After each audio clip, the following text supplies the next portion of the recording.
ఎండాకాలం అయిపోయి 10-15 రోజులు అవుతున్నది. అక్కడక్కడ వానలు పడి కొద్దిగా చల్లగానే ఉన్నది. అయినా కూడా ఊర్లల్లో నీళ్లు లేక తిప్పల పడుతున్నారట. ఆగు, మా నోర్లు ఎండిపోతున్నాయి, తాగేతానికి నీళ్లు లేవని మొత్తుకుంటున్నారు. రోడ్ల మీదకి వచ్చి లబోదిబో మొత్తుకుంటారు వీళ్ళు. పాపం మళ్ళా గోసైందో చూడు.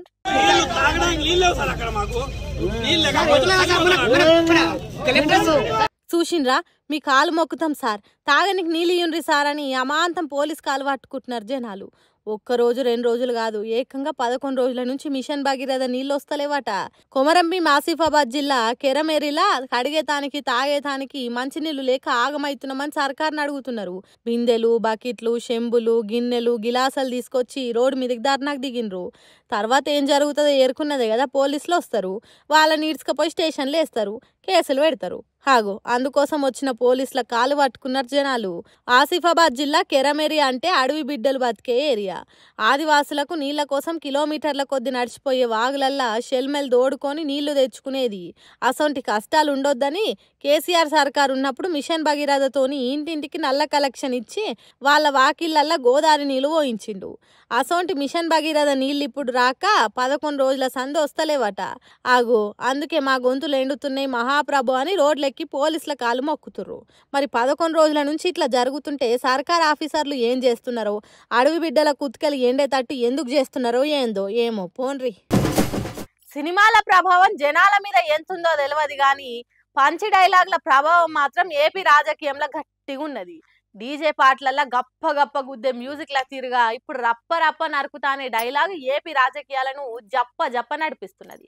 అందుకే ఆంధ్ర డిప్యూటీ సీఎం కోపంకు వచ్చినట్టున్నది. ఆ రప్ప రప్ప రాజకీయాల మీద తుప్పు రేగొడతామంటుండు. ఇనుండ్రి పవన్ కళ్యాణ్ పంచ డైలాగులు ఎట్లున్నాయో. రోడ్ల మీదకి వచ్చి బ్యానర్లు పట్టుకొని గొంతుకులు కూసేస్తాం. సినిమాలు చెప్పడానికి చాలా బాగుంటాయి ఇవి. నేను సినిమాల నుంచి వచ్చిన వాడిని. సినిమాలు చెప్పడానికి చాలా బాగుంటాయి. నిజ జీవితంలో నమ్మి మోసపోకండి.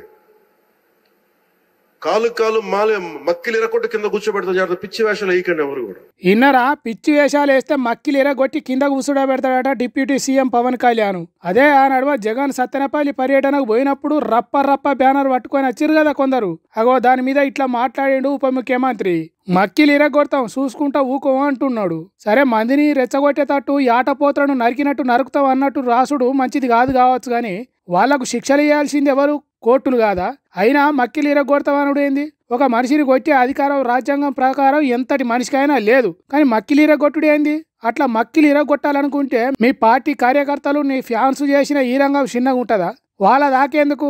మీరు మైకు పట్టుకుంటే ఎట్లా ఊగిపోతారో ఒక్కసారి యాది చేసుకోండి. తొక్కి పట్టి నారదీస్తా, ఒక్కొక్కరిని రోడ్ల మీద ఉరికించుకుంటా కొడతాం, భీమ్లా నాయకు ట్రీట్మెంట్ ఇస్తాం, కాళ్ళు కీళ్ళు ఇరగొట్టి లోపటేస్తాం అనే డైలాగులు ప్రతిపక్షంలో ఉన్నప్పుడు ఎన్నిసార్లు చెప్పలేదు? సినిమాలు వేరు, రాజకీయం వేరైతే నీ సినిమాలు చూసి జుట్టు పెంచుకున్నోళ్లకు, గత్తర బట్టలు వేసుకున్నోళ్లకు ఎప్పుడన్నా చెప్పినవా? అరే బాబు, నా సినిమాలు చూసి నా తీరుగా బట్టలు వేసుకున్నాడు, హెయిర్ స్టైల్ పెంచుకున్నాడు కరెక్ట్ కాదురా, సినిమాలు వేరు జీవితం వేరు అని చెప్పినవా ఎప్పుడన్నా? అంటే తన దానికా వస్తే తత్వం బోధపడదన్నట్టు నువ్వు అధికారంలో ఉన్నందుకు సినిమా డైలాగులు ప్రతిపక్ష పార్టీ వాళ్ళు పెట్టినందుకు మక్కిలీర కొడతా అంటావా? ఇదెక్కడి న్యాయం పవన్ కళ్యాణ్ అని అంటున్నారు. రాజకీయాలను సినిమా డైలాగుల వ్యవహారాలను చూస్తున్న ఏపీ జనాలు.